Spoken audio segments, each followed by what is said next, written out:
You! What are you doing here? What are you? What is it, ma'am? Daddy Chikwe, that's what they ban. Ukumroga na maka wazota afunzwa mwana wako ere. Uda kumita seka na afunzwa musho uda mulabisa.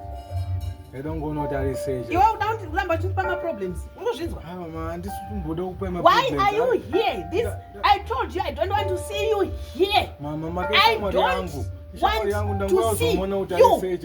And sikuda. Hey, wena. Mukangondisiya ndongomona ka then ndoenda zvangu ndizoti ari sei. Mwana wako here. Unoda kuzomuita sei kana umona kuti umuziva kuti aita sei aka uda kudi. Ndishamwari yake mama. Ndakakuudza kuti handidi kukuona pano. Kopakwa dzimwe shamwari dzake. Unoda kuti ndinyazoita sei chaizvo mama ndisikuba papa usika mandakidza maka. Uri chikwambo here kana kuti uri chiunta ndisikuba panapa. Wakasimwa panapa. Ndakuona kuti maka. Aya. Yes. What's going on? Shari mashura chaiyo waya. Naim Koma. What's going on? Mukoma. He's my brother. Is your brother? Yes, Mama, they are brothers.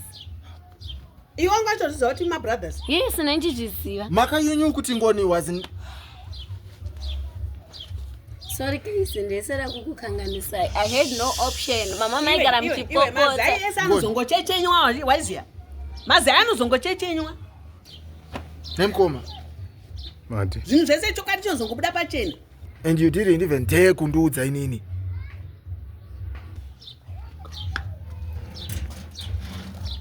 Iris. Damn, but Naimaka, wakadi kutaure wewe? I'm sorry, guys. You're so much You're in so love. bitter, say You wanted go. me to destroy your love story. Saka papa uchichi chaitike papa already. Naim Koma. Musarambe makanyarara, please.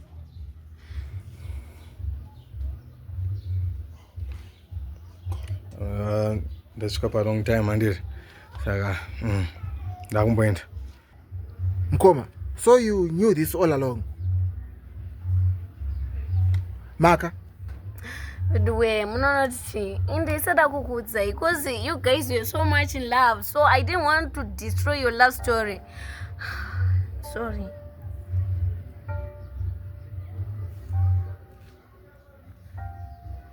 I'm not surprised.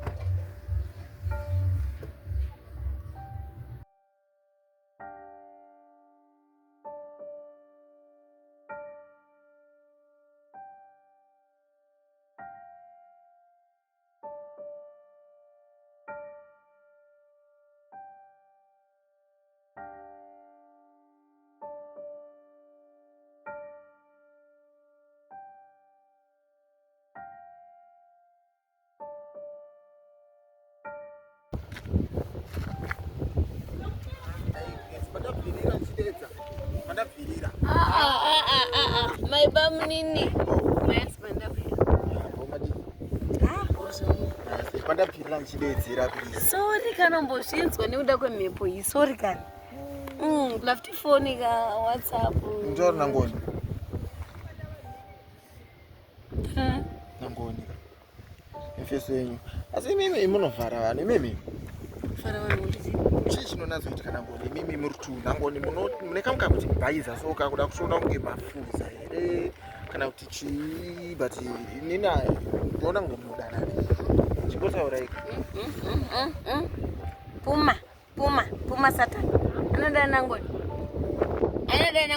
Anoda nangoni. Imba mini mundikwanire mazvinzwa. Mundikwanire saka bhebhi renyu uri kudyiwa namukoma.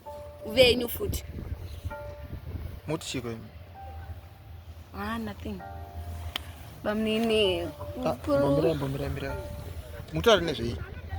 Taura nyaya yenchinzi. Ndikuti Come on. I've been there for you. Taura nyaya yenyu. Amungangotaure ka.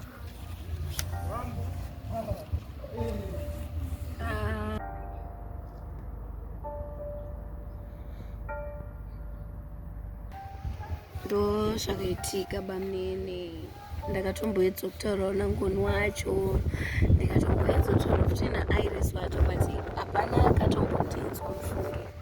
I'm sorry that I have to find out this way. I'm very sorry bamnini. I'm very sorry.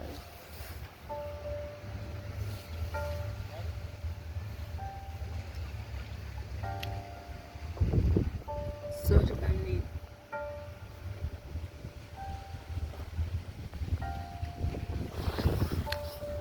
Bamnini.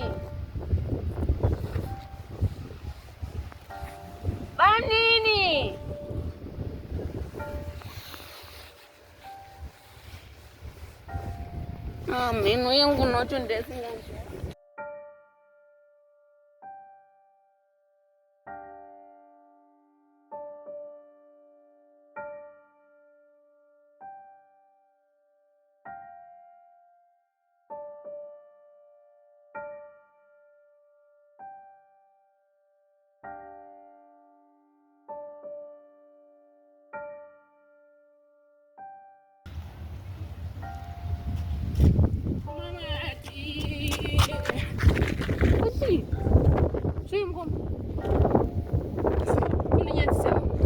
After all this time,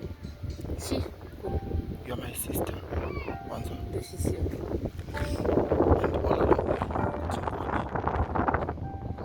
Iris, and you didn't even dare to tell me.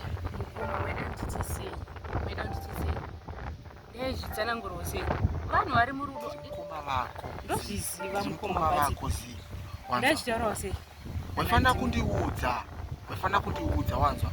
Wefana kundiudza iwewe. Andembokwanisa kana kuwatsurawo handizivi kuti ndaitero nchitichi.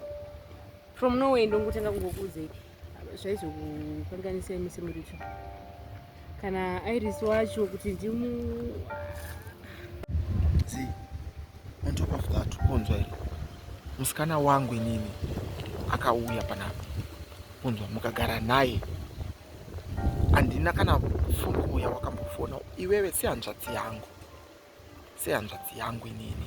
Kunzwa waifana kundiudzawo. Kunzwa waifana kundiudza.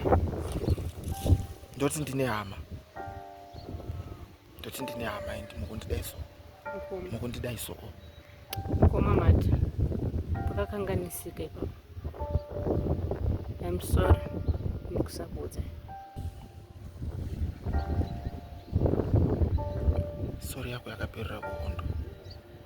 Mukoma mati handina kumboenda kuhondo inini. I thought you were my sister. Mukoma musada.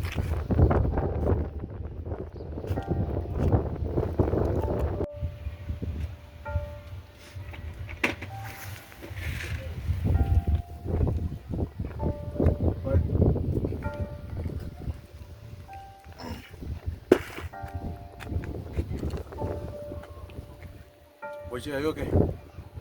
Okay. How can I be okay? The Judas of our family. What does that mean? Sandibvunze kuti zvinoreva ingoni. How could you, my own brother, my blood? How could you? Mad. Kanona zvani wari wanzo wadoska panapo chimupopotera. Please don't. Okay?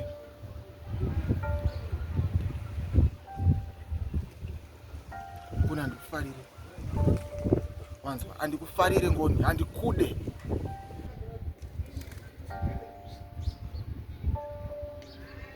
Ngoni.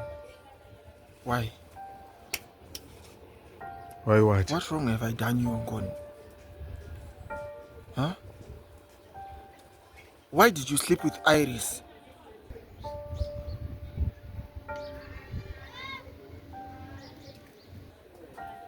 You knew kuti inini ndinomuda. Even now unozviziva ngoni kuti Iris ndomuda inini. And then you go ahead and sleep with her.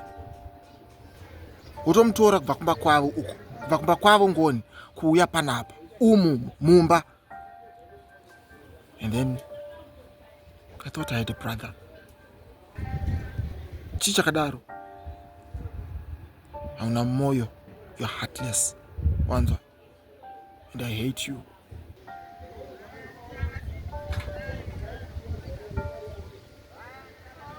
You are no longer my brother. Andina brother inini, andina hanzvadzi, andina mukoma, andina chii. Ndiri shura murove. Maybe. Andina mai, andina baba. I have no one.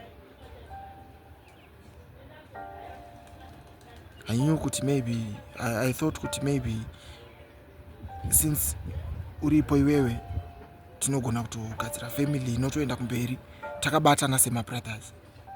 But then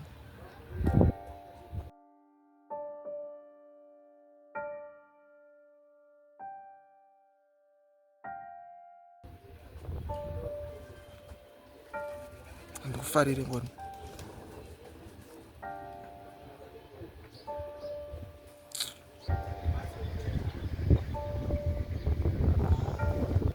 I'm sorry, Val. Sorry. You're sorry.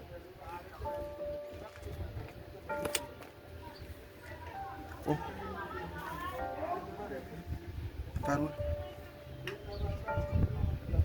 Parura.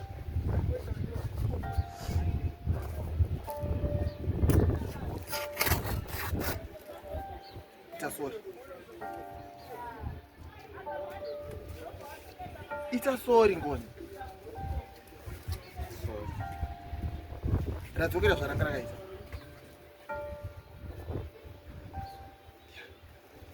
That's it. Ndozviri umango mmoyo. Ndozviri mumwoyo mangu. Sorry. You've got a lesson. Unokwanisa kundiita sorry but some scars anosara ipapa. Wanzwa ngoni. I hate you. And kufarire.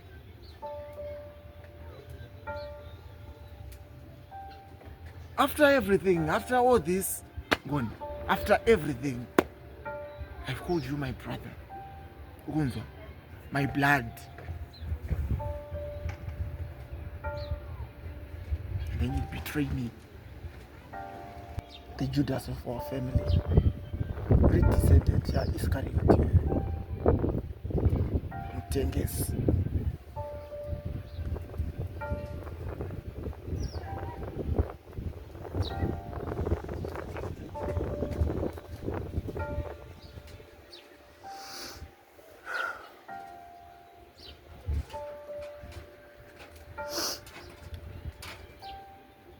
Maka. I hope I was wrong. By the way, it's your girlfriend, Maka, who told me. Now you know.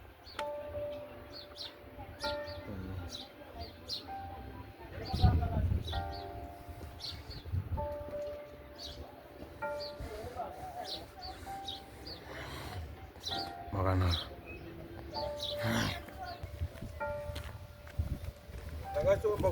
Why did you do that, Makanaka? Why did you do that? Do what? It was not your secret to tell. I had to tell my own brother what was happening. It wasn't your secret to tell. Hey, Ngoni, stop. What's wrong with you? What's wrong with me? Hey. Well, I tolerate you, Maka. Uchitaura each and every day. Nikona was no square, but I tolerate you. This time you have taken it too far. Do you understand? I had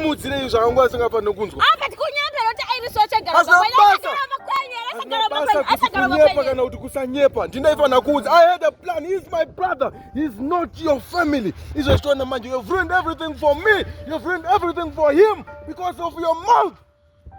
Makanaka, I'm telling you, I am warning you. If you don't make this right with my brother, you understand? What do you want me to make right? Huh? You are going to Were you not sleeping with Iris at your house? Were you? So what? Wow. So what? So you and your brother will always fight for the rest of your lives until you mend your ways. Learn to know what you want. I'm not afraid of you. I am not afraid of your mother. Okay? I will do anything for my brother, even if it means I have to face jail for the rest of my life. So what you are going to do, uchaenda kuna vale, unomudza kuti zvese zvawaitaura waitamba. I don't know how you're going to make it right, but you are going to make it right and work for my brother. First, control your feelings for Iris. Then it's going to work between you and her. What's wrong with my feelings for Iris? Wow. Why do you care? Why do you give a damn? Because I love you, Ngoli!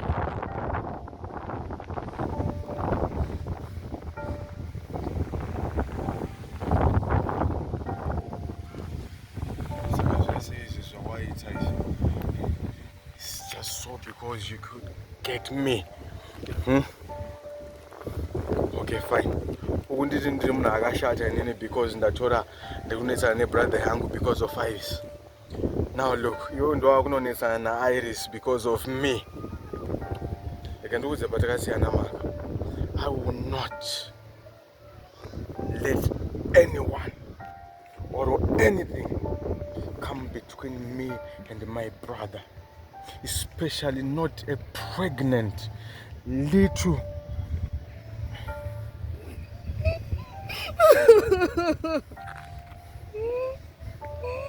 Now, my crocodile tears are talk about. I'm not finished talking. My crocodile's tears are now. You are going to go kuna vale. Look at me when I'm talking to you. You're going to go kuna vale. You're going to apologize to him for what you have done. Without destroy relationship yangu na muningina wangu because you love me. Because now you listen to me. I don't love you. You understand? I don't give a damn about you. I never have. That's what I wanted to do. And I knew that you got a problem in my life. Now you are also a problem in my family. Maganago, you are going to make this right. You are going to make this right. I will not lose my brother because of you. I will not lose my brother because of Iris. And I certainly will not lose my brother because of love. Now, are we together? You have turned me into this person. You have turned me into this monster. You made me.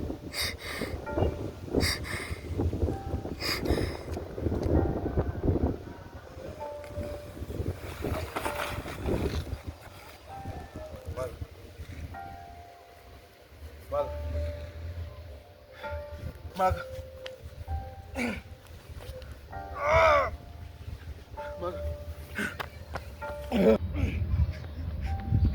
Vale! Vale!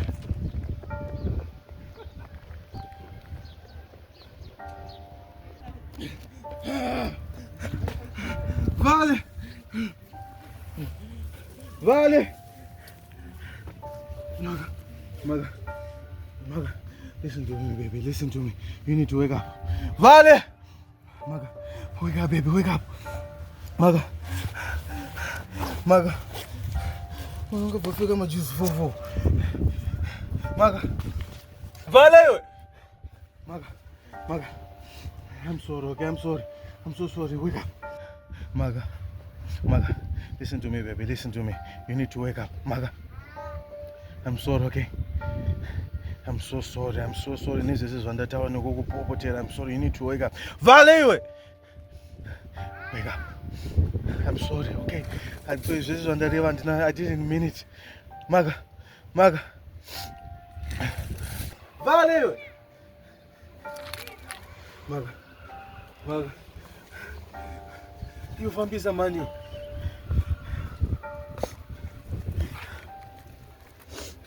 Ndibatsiro panapa angofenda ndisi kuzoti chichaitika. Kundida izvezvi. Vale chimbomira kuti chimboisa mafeelings ako pasaidi mani umbobatsira mwana asikana uyu. Maka. Aita sei? Maka ndisi kuziva angofenda apapo.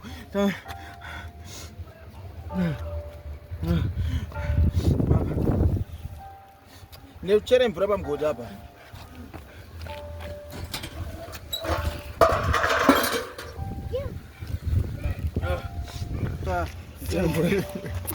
Semvura mupenyu yaright. Arikungoda kungozorodza chete angoda bed rest musemba. Saka mvura ingochinjiresa ndei.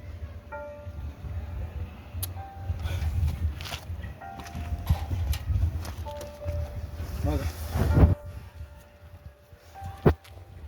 No, Saka mandedzere. Nesedi yako ndanga chida pana. Thank you.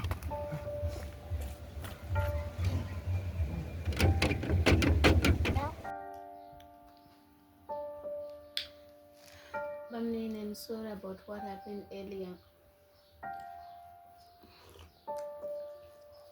Tieteruwawe, janambikati. Bamnene. That is sorry. Asiba mwenyu. Wow. Andaukamana ngoni. Bamnene. Oh. Then what should I say? Taura panyaya yako Maka. Okay, I said I'm sorry. Ndiregererewo. I didn't mean to hurt you. Izvezvi ngona ndivengawo futi asati kanotombondiona. Akutondiona se-enemy. Abva ndishauda futi panzapa. Maka, it's okay. You did nothing wrong. Ngondi enlighten chete. You just illuminated the situation kuti ndikwanise kuona. That's all. Ngoni is the one ane dambudziko. Ngoni ndi ane dambudziko. Plus don't bother apologizing. Ndiri kubva panapa. Kwenda.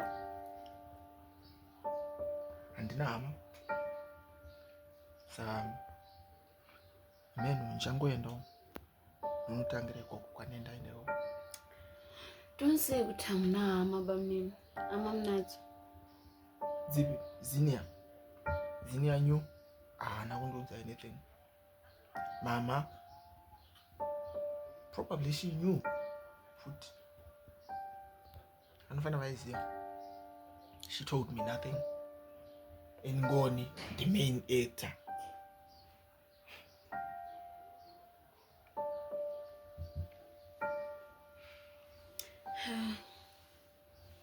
Sorry. Sorry. Andijike. Ndiyati ndofane stress ndofa futhi nenzaka. Bamnene. Vale mwanangu. Ndinozviziva kuti Ngoni akakutadzira. Anditika.